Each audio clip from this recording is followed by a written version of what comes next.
Selamat pagi, sahabat PPG Indonesia. Nama saya Atarambogo Nduru SPD, nomor UKG 2015-02-899385, mahasiswa PPG dalam jabatan Universitas Muhammadiyah Tapanuli Selatan. Pada hari ini saya akan melaksanakan praktek lapangan aksi 1. Selamat menyaksikan.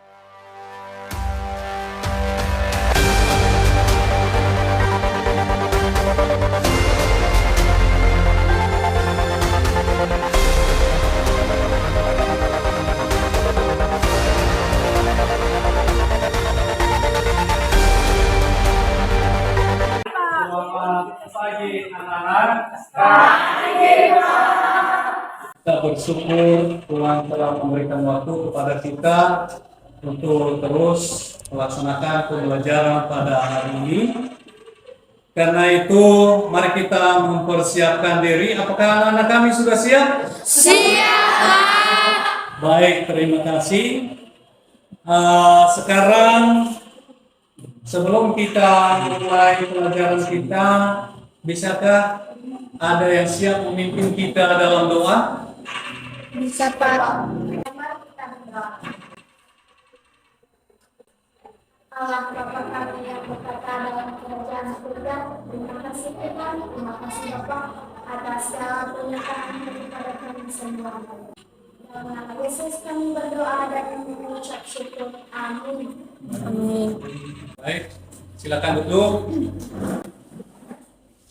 Untuk menyambut pelajaran kita pada hari ini, mari kita sambut dengan menyanyikan lagu wajib nasional Indonesia Raya.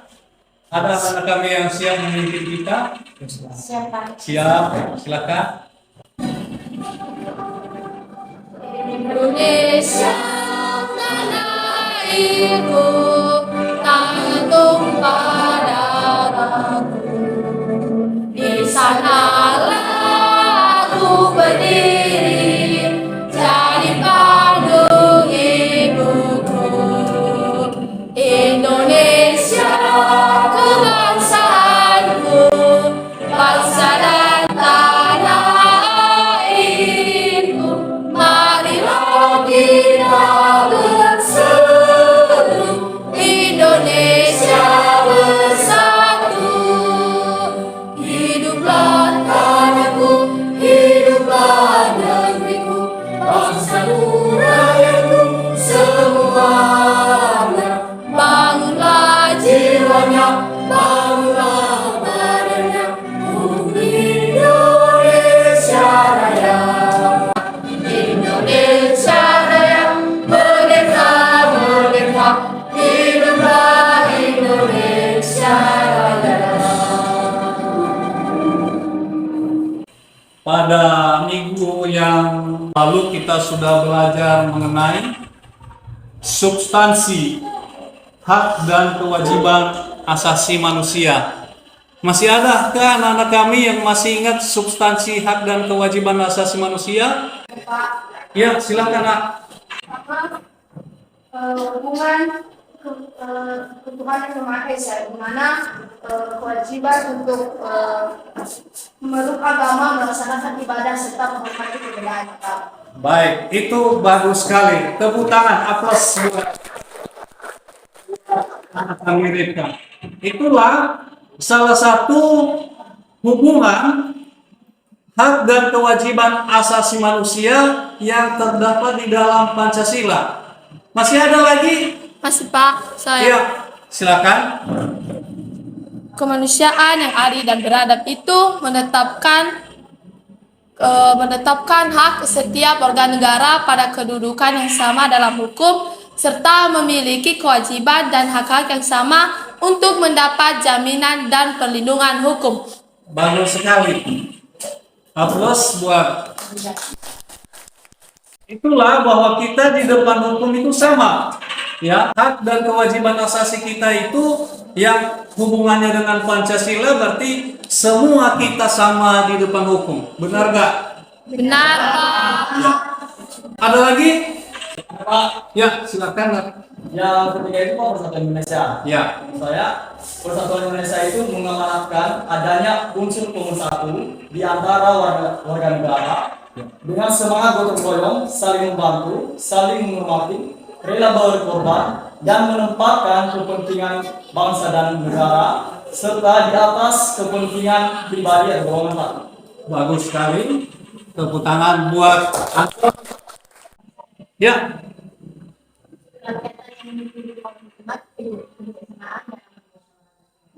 Ya.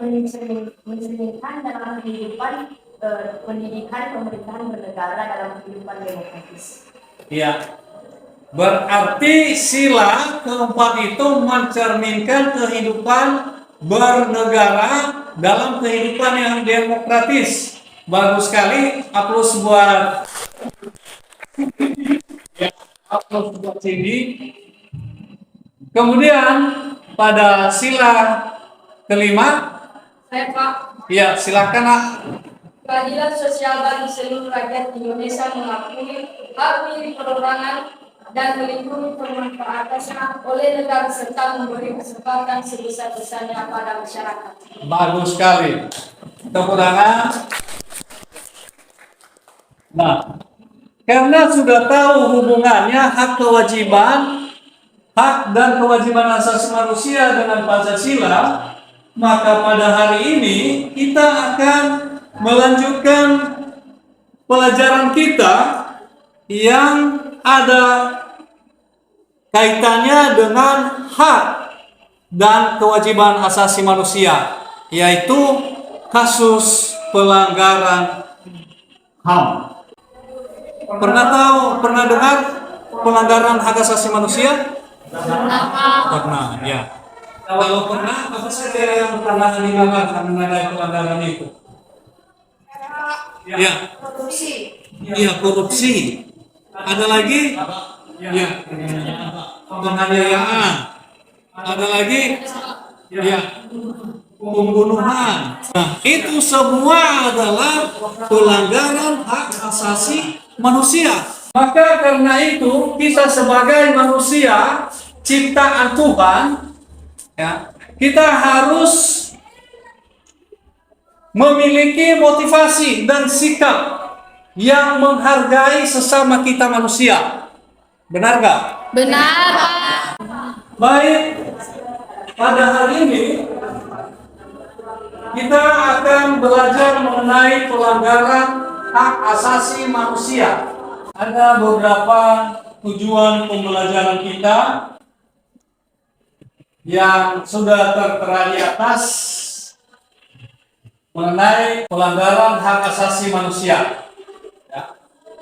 Jadi dalam pembelajaran ini nanti kita akan menjelaskan apa saja pengertian pelanggaran hak asasi manusia. Ya.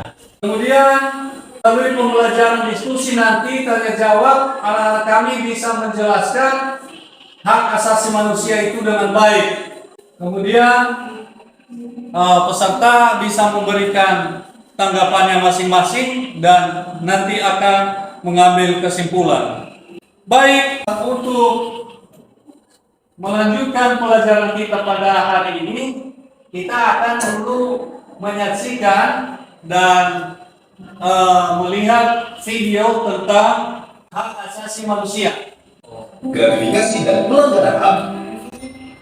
Pemberian gratifikasi kepada pejabat dapat menyebabkan munculnya perlakuan istimewa, melemahkan pengawasan hingga melalaikan kewajiban yang pada akhirnya menimbulkan pelanggaran terhadap hak asasi manusia. Oh.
Ya, terus ya.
Setelah melihat dan menyaksikan video tadi, tentu saja anak-anak kami ada hal-hal mengenai pelanggaran hak asasi manusia yang terjadi di dalam proses video itu.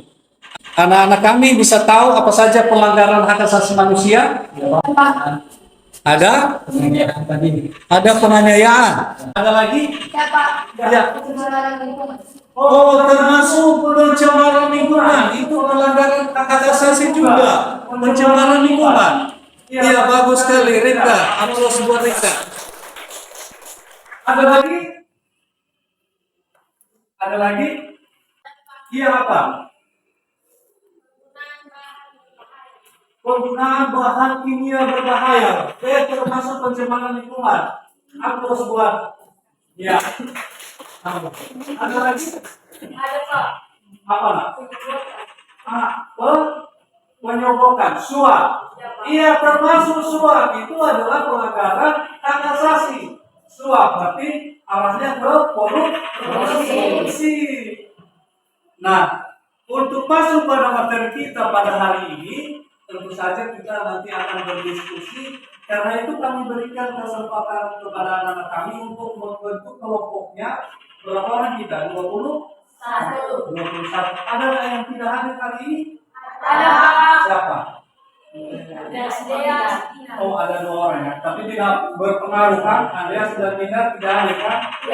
Ya, baik. Silakan membentuk kelompoknya masing-masing. Tempat-tempat orang ada yang 3 orang nanti 2. Berarti kita bentuk 5 kelompok. Silakan.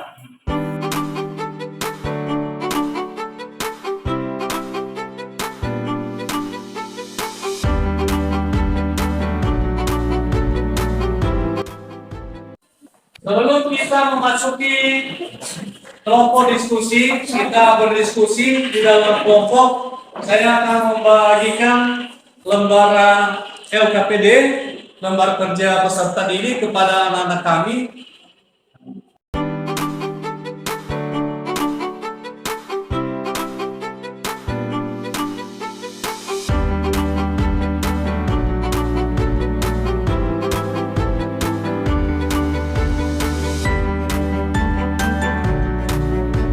Baik, silakan anak kami membahas tentang hak asasi manusia, berdiskusi tentang hak asasi manusia dari video tadi yang telah kita saksikan bersama dan juga beberapa hal yang dibahas dalam hal ini. Pertama sekali, pengertian pelanggaran hak asasi manusia, ya kan? Sudah apa tadi kan? Sudah. Kemudian untuk kelompok 2, bentuk-bentuk hak asasi manusia. Untuk kelompok 3, penyebab pelanggaran hak asasi manusia. Dan untuk kelompok 4, kasus pelanggaran hak asasi manusia atau pelanggaran hak asasi manusia ini didiskusikan. Kemudian kelima, instrumen hak asasi manusia itu apa saja ya? Ya, coba didiskusikan di dalam kelompok. Nanti hasil diskusinya akan disampaikan secara kelompok juga ya. Baik, Pak. Bisa kan? Bisa, Pak. Silakan.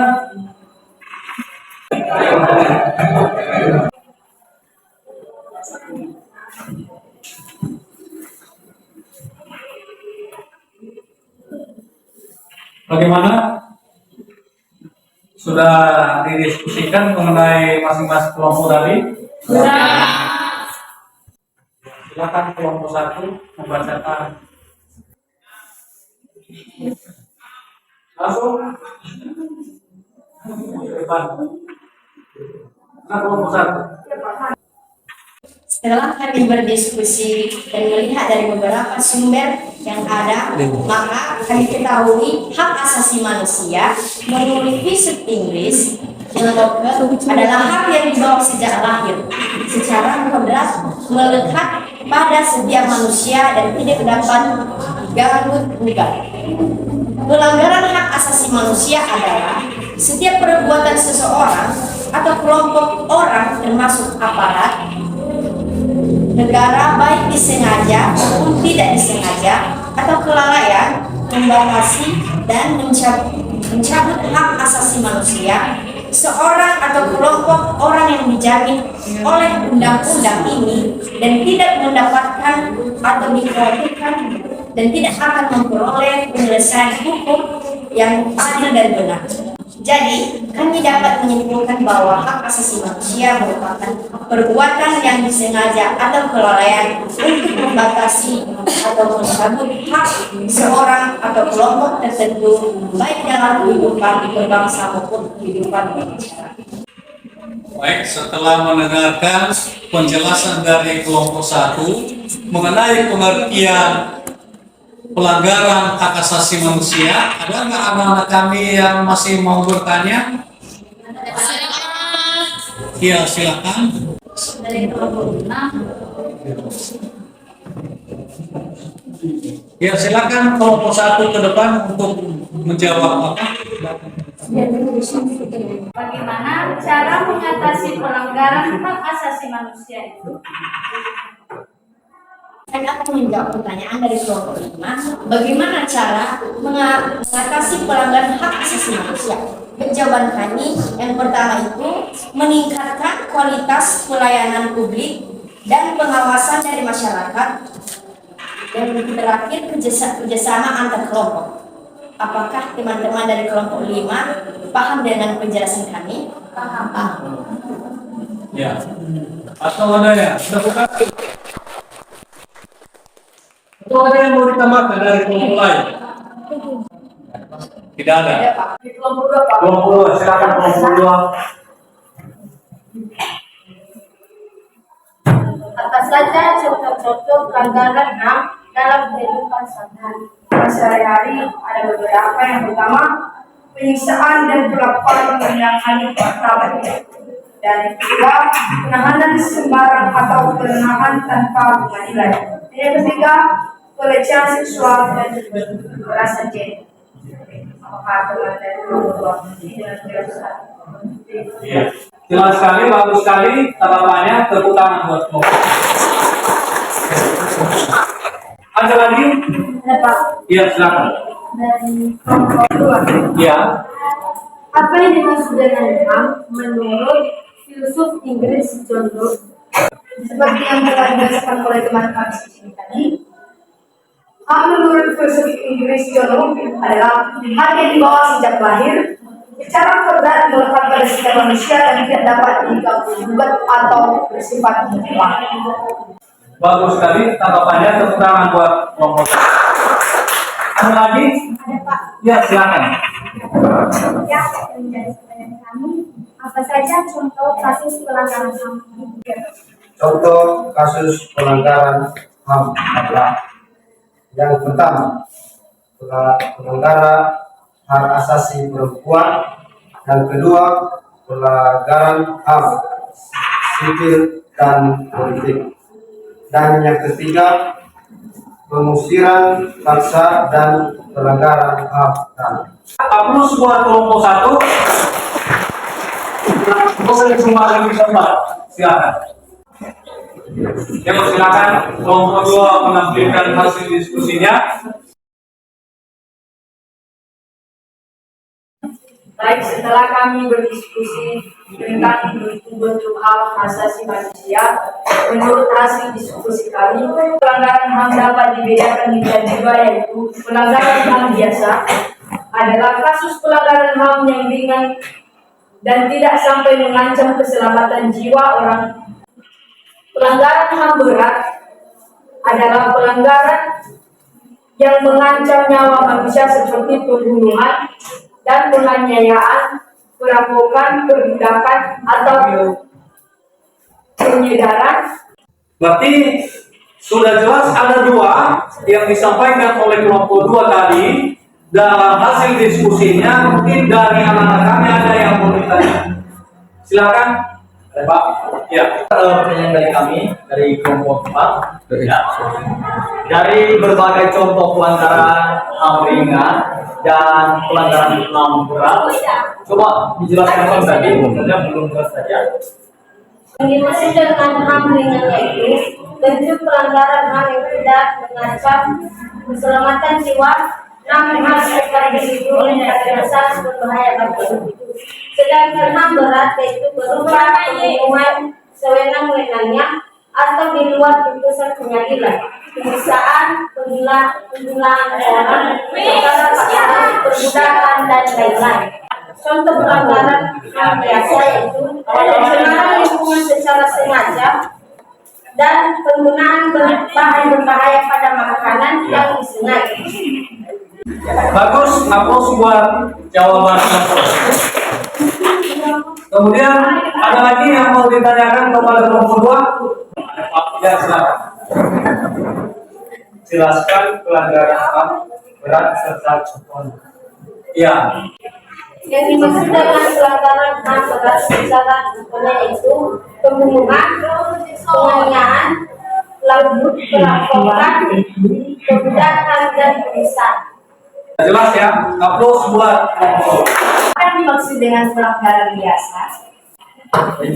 Yang dimaksud dengan pelanggaran HAM biasa. biasa yaitu bentuk pelanggaran HAM yang tidak mengancam keselamatan jiwa, namun harus tetap dibunuh karena sangat berbahaya bagi individu. Ya, Apakah jelas? artinya pelanggaran HAM itu tidak mengancam jiwa, tidak seperti pembunuhan, penganiayaan. Misalnya membakar hutan.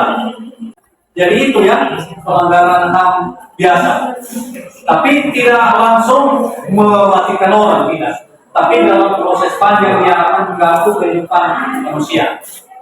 Baik, ada lagi? Tidak biasa. Ya, saya rasa cukup jelas ya bentuk-bentuk hak asasi manusia yang disampaikan oleh kelompok 2. Aplaus buat kelompok 2 dulu. Sekarang kita masuk kepada kelompok 3. Silakan kembali ke tempat. Terima kasih kesempatan yang telah diberikan kepada kelompok 3. Sebelum kami menyampaikan hasil diskusi kami, terlebih dahulu terimalah salam kami dan bahasa dan percaya. Ya. Baik, terima kasih. Langsung saja dalam materi kami, judulnya penyebab pelanggaran HAM secara faktor internal. Baik, yang pertama, rendahnya pemahaman tentang HAM. Salah satu penyebab pelanggaran HAM secara internal karena rendahnya kesadaran pemahaman tentang menjaga hak asasi manusia. Yang kedua, sikap egois. Yang ketiga, intoleransi terhadap perbedaan. Baik, karena sudah kami jelaskan hasil diskusi kami, sekarang jika ada yang belum paham hasil kami atau yang belum mengerti, boleh bertanya. Ada Pak? Ya, silakan. Ya. Berikan salah satu contoh egois dalam pelanggaran. Contoh egois dalam pelanggaran HAM. Yaitu tidak mau bekerja sama dengan orang lain karena merasa dirinya berlain umum. Jelas ya, nah ya. Bagus. Ada lagi? Ada lagi? Ya, silakan.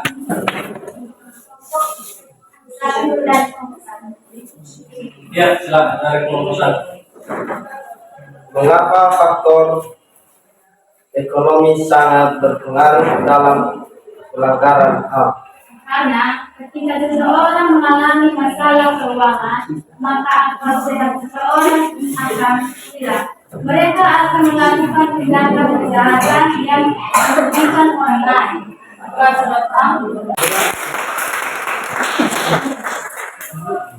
Ya. Apakah ada lagi pertanyaan yang Ada lagi lain? ya? Ada. Ya, dari depan dulu. Ya. Apa saja contoh pelanggaran HAM secara faktor internal? Baik, karena kami jawab pertanyaan dari kelompok 4. Contoh dari faktor pelanggaran internal yaitu 1. Menghilangkan nyawa seseorang, 2. Melakukan penganiayaan, 3. Melakukan diskriminasi. Nah, itulah contoh pelanggaran HAM secara internal. Apakah jelas? Ya. Baik. Untuk kelompok 3, aku sebelum buat kelompok 3 ini cukup bagus dan ke depan bisa ditingkatkan lagi. Silakan. Jadi RKPD-nya tadi yang sudah saya bagikan sekarang nanti ditentukan pada dari satu kali.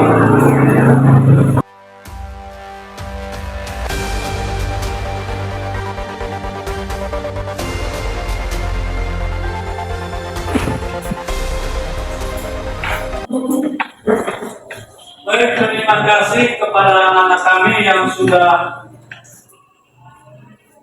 ikut berdiskusi mengenai hak asasi manusia pada hari ini. Saya rasa mengenai kasus pelanggaran hak asasi manusia kita sudah sangat mengerti dan kita sudah sangat paham. Maka sebagai manusia tadi saya katakan yang diciptakan oleh Yang Maha Kuasa, kita harus menjunjung nilai-nilai kemanusiaan, menjunjung tinggi hak asasi manusia di dalam kehidupan kita. Ya. Baik, sekarang saya berikan tugas kepada anak kami, tuliskan contoh-contoh pelanggaran HAM di keluarga, di sekolah, di masyarakat. Sebelum kita mengakhiri pertemuan kita ini, pada pelajaran berikut kita akan belajar mengenai penegakan hak asasi manusia. Ya, kita sudah belajar hari ini mengenai pelanggarannya, maka pada pertemuan berikutnya kita akan belajar mengenai penegakan hak asasi manusia. Terima kasih kepada anak-anak kami yang sangat antusias di dalam berdiskusi pada hari ini. Kita mengucapkan syukur kepada Tuhan Yang Maha Esa, dan semoga pada pertemuan berikutnya kita lebih semangat lagi. Dan kita akhiri dengan doa singkat disampaikan oleh Antonius. Silakan.